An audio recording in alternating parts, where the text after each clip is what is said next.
Hi, Futurist Jim Carroll. Just to follow up on my keynote at the 360 Anything Anywhere BIFMA conference down St. Petersburg a couple of weeks ago, I just wanted to give you a bit of a refresher of what I covered. And look, you folks are in the midst of a lot of change, a lot of volatility, a lot of global change, a lot of change in the world of manufacturing. I've spoken to dozens of manufacturing conferences over the years, and I was brought in, recommended by my good teammate at Speak Inc.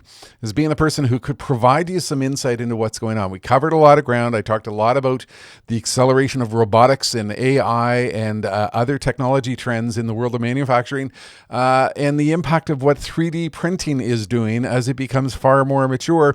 And really one of the most significant trends in the world of manufacturing, digital twin technology, the virtualization of design, the virtualization of the entire process of manufacturing, and the fact that all of this is speeding up your industry to a degree that is simply unprecedented. So my goal was to give you a little bit of vision into what comes next and some of the practical strategies as to what you need to do to try to align to a world that is evolving faster than ever before.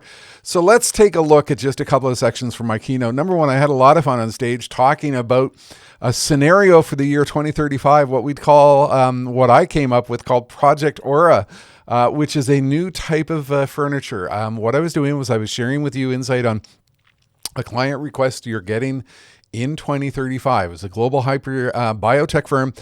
They required a hyper responsive workspace for the remote executive teams. I'm giving you a scenario of what the future might look like. And, I imagine this Product Aura, it's a desk chair ecosystem that has a lot of phygital, intelligent devices built into it.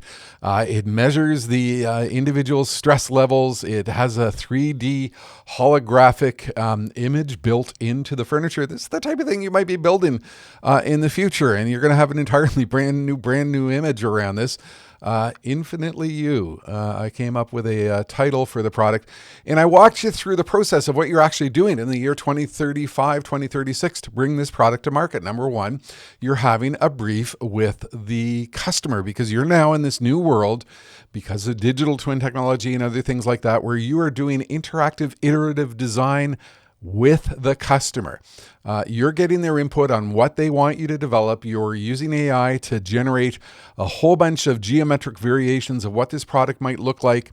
And you're reviewing it with them virtually using this digital twin technology. They're experiencing the product, the design that you've come up with, long before you ever get to manufacturing, long before perhaps you even sign the contract. You are working with them on an iterative, collaborative basis to design the product. You're doing all this through a digital twin simulation. Not only are you designing the technology with a digital twin technology, but you are simulating the use of the product. You are subjecting it to 50,000 product hours of repetitive stress to see how well it is going to last. You're stress testing the fibers that are a part of the product. You're verifying the structure of the projector overhead, which is part of the overall design of this product. Not only that, you're using artificial intelligence to do some resilient green sourcing because the customer has expressed to you that they want to ensure that they're using not using high-risk, high-carbon suppliers, but someone who is more aligned to their values and their goals.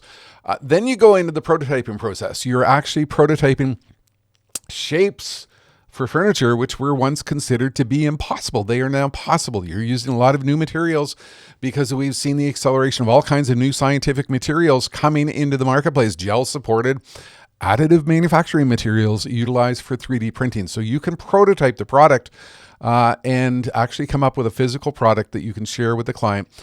A key part of this new product is it is a phygital product. It is not just a physical product, it is a digital product. That's where we come up with the word phygital, because it has embedded technology into it. You've mastered the whole world of Internet of Things connectivity, how you embed device connectivity and intelligence into the product, because you're now a high-tech manufacturer.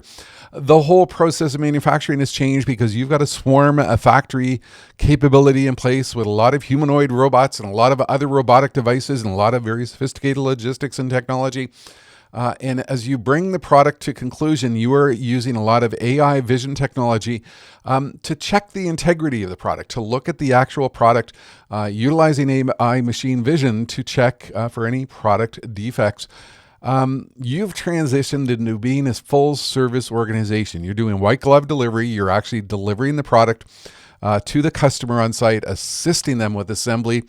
And not only that, the sale doesn't end with the product because the product is now a product as a service. You've got an ongoing service arrangement with them for predictive maintenance on the product and all these other good things that ensure you've got a long-lasting relationship. Crazy ideas? No, I walked you through the scenarios where all of these ideas and all of these technologies, all of these materials, all of these concepts are already actually becoming into play. So I walked through a lot of scenarios, shared with you a lot of insight, and I got to the key section. So what do you do right now? Well, the first thing is you accept that the future is coming at you faster than you think. Look, if you think about the world of manufacturing, we're seeing the acceleration of robot and cobot technology, digital twin technology, the arrival of the Internet of Things in the factory process, vision machine learning for quality control and other aspects, predictive maintenance as a result of AI, AI leading to a lot of supply chain optimization opportunities, workplace safety and management issues, and really a change in your entire process of product development, iterative product design and product development. And this is going to mean you're going to need a lot of new skills in the future. I walked through some of those skills, walked through some of the future manufacturing careers that you're going to need to bring them onto your organization, but really spend a little bit of time talking about innovation. You've really got to think of this as an innovation process. And you need to realize you're dealing with what I call the barbell structure. Look, the big manufacturing companies, they're already doing all this stuff. They're already well on the pathway to these achievements. You can't hold yourselves back because you think you're small, you think it's something you won't be able to accomplish, because otherwise you continue to let this barbell thing get in the way where you've got a lot of advanced giants and a lot of smaller organizations who aren't taking the initiative. So what I suggest to you is you kill the innovation killers. These are the excuses that you make that you can't do that because we've always done it this way. It won't work. It's a dumb idea. The boss won't go for it. I mean, you can come up with so many excuses as to why you should not or could not be doing this. You've got to get into a mindset as to why you could be doing that. And that's why I suggested that one of the key things you need to do is get out in front of the trends. Don't let the trends get ahead of you. You've got to make sure you're a part of the trends, you're assessing the trends.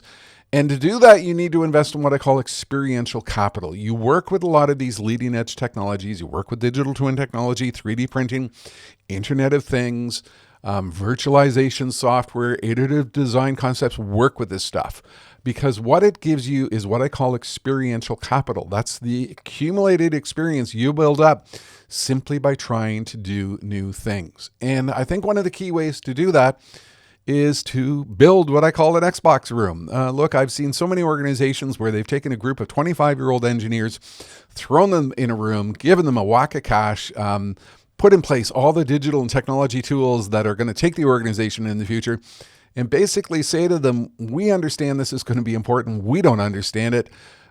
Figure it out. Tell us where we need to go. You need to align to generative capital, the younger generation. They will take you into the future. And to do that, you have to be prepared to waste time on frivolous things. You need to chase the idea of serendipitous innovation. You need to simply explore this new world to build up your experience. And to do that, I think you really need to assess your skill set. Look, that famous quote by Steve Jobs, the people we need to hire are the rebels, the outliers, the misfits, the people who are different from us. Shake up your skill set, hire different skills, get the people who are going to take you into this fast-moving future, and above all, become your own futurist. Keep your eye in the future, understand these trends, work with these trends, get involved with these trends. My closing guidance is this. What you really need to do is you need to think big, you need to start small, you need to scale fast. You need to think really big in terms of where the future of manufacturing is going. You need to start as a lot of small scale projects to build up your experience with all this new stuff. And you need to be prepared to scale fast because any particular trend out there right now can suddenly go supernova, change an entire industry literally overnight.